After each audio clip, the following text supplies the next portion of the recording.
Welcome to the BNN 6 o'clock news. Tonight's top story, a young man who has been meditating for 6 months to reach enlightenment. Let's go now to Sari-Rose, who's there in Nepal. Sari? Here in the Bara district of Nepal, about 100 miles from the capital, Kathmandu, thousands of people, many of them devoted Buddhists, are gathered at this site, where a 16-year-old boy, Ram Bahadur, has been meditating. It is said that he has been continuously meditating without food or drink for 6 months. Bahadur has vowed to continue for 6 years, hoping to reach enlightenment.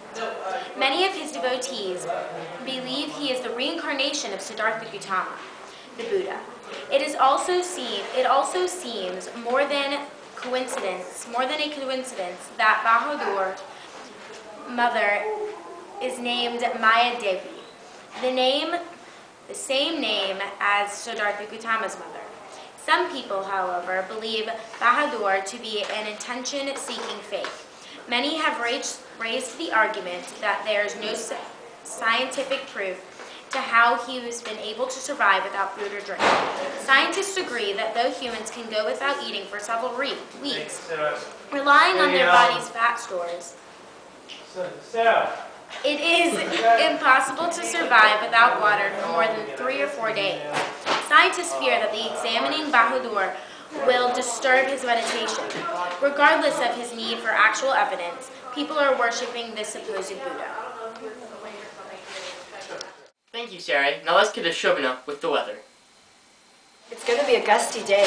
Ashoka's missionaries are rushing down south from India into Sri Lanka, over the Nilgiri Hills across the Gulf of Mannar, and to present-day Afghanistan by the Sulan Mountains.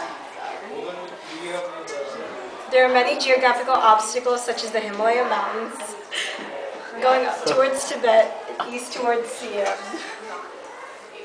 They seem to be able to get past anything. They've been sent to the Seleucid Empire in Middle Asia, Egypt over here, Macedonia right there, and Libya over here. Some is spreading wildfire. Now the influence of what the word Buddha means today. Joining us now are Shobana and Purva. Ladies? The Buddha represents good luck and happiness. No, it doesn't. I would actually say that the Buddha represents wisdom and dedication. Buddha statues and figurines are used all around the world as good luck charms. How is it connected to good luck? The Buddha's overweight body represents prosperity, since he has more than enough to eat. Prosperity can be tied with luck and wealth. Wouldn't that be contradicting Buddhism, though? Isn't the purpose to escape suffering by eliminating greed? If the Buddha is overweight, he might be practicing gluttony. His large body does more than represent prosperity. It also represents the largeness of the Buddha's soul. Thank you. When we return, advice on how to become enlightened. But now to commercial. Here's Sari-Rose with some advice to all you Buddhists out there. A major struggle some individuals face is deciding which is better suited for themselves, Buddhism or Hinduism. It is a very tough choice considering the religions are similar in many ways. They both have many of the same aspects such as rebirth, achieving a state of enlightenment, and that desire is the root cause of suffering. Both the religions are also major supporters of compassion and nonviolence. However, there are many differences which sway people from one religion to the other. Buddhists do not directly pray to a god or goddess. They believe that there is a higher force, but their goal is not to pray solely to it, which is different from Hindu practice of praying to gods and goddesses. There is also the difference, while Hindus accept the caste system in India, Buddhists do not. Buddhists completely disregard it, believing that it creates problems for the people in lower castes to achieve enlightenment.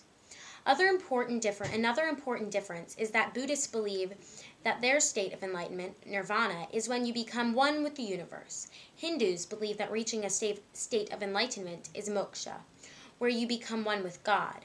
There are many points from both religions. The real question is, which will you choose? Good to hear. Now let's go to commercial. Look at this beautiful piece of jewelry. We have a necklace, and the pendant is a Dharma chakra, which is the wheel of law set in motion when the Buddha gave his first sermon. Every time you look at it, it will remind you of all the wonderful things Buddha did and will inspire you and others to do the same. It is a beautiful piece and will definitely make you stand out and make your collection complete. To order, for more information, call 1-800-555-0827. Thank you. We'll be right back with an interview with the Dalai Lama. Stay with us. And now to my exclusive interview with His Holiness, the 14th Dalai Lama of Tibet. No. Your Holiness, what exactly is your title? I am the head of state and spiritual leader of the Tibetan people. What are your jobs in that role? I am the spokesperson for the Tibetan in the fight for justice. I pursue a path of peace and non-virtue for my people to seek genuine autonomy for the people of Tibet, and will continue to do this until agreement is reached with China or until my final breath. Is it true that every Dalai Lama is a reincarnation of the other? Yes, it is true. I am a reincarnation of the previous Dalai Lama, and my successor will be a reincarnation of me. How will the people find your replacement? When I die, the High Lamas of the Gelugpa tradition and the Tibetan government work to locate his reincarnation by searching for a boy who was born around the same time as my death. Has there ever been a female Dalai Lama? No, not yet. There could be, but it's highly unlikely. How many Dalai Lamas have there been? I am the 14th Dalai Lama in the history of Buddhism. How can your watchers learn more about you? They can visit my website at dalailama.com. Good to hear. Now let's go to commercial. I'm Willie Hayes, and do I have a deal for you? This new mini Buddha is the key to making your house complete. It goes with everything. Paperweights, centerpieces, you name it. This Buddha will make your family go crazy. But if you act now, the second Buddha comes free. That's twice the Enlightenment. Free! This Buddha set is $19.95. Order now. Shipping and handling not included. We can just repeat the shot over and over. Are you recording? Hi, I'm the Fat Buddha. Westerners often mistake me for being a Buddha, but I'm actually a wise monk who followed Buddha's teachings. I am sometimes referred to as the Laughing Buddha, which can confuse people. I'm the Skinny Buddha. I am how the Buddha is depicted normally. My skinny stomach is said to be caused by my starvation before entering nirvana. And now to end the night with a little entertainment. A new video that has been circling the globe on YouTube. My name's Siddhartha Gautama. I was a prince. I first saw suffering when I jumped the fence. I saw an old man, the next was sick, the last was dead, dead as a brick. I left the palace and took a new role. I got my food with a beggar's bowl.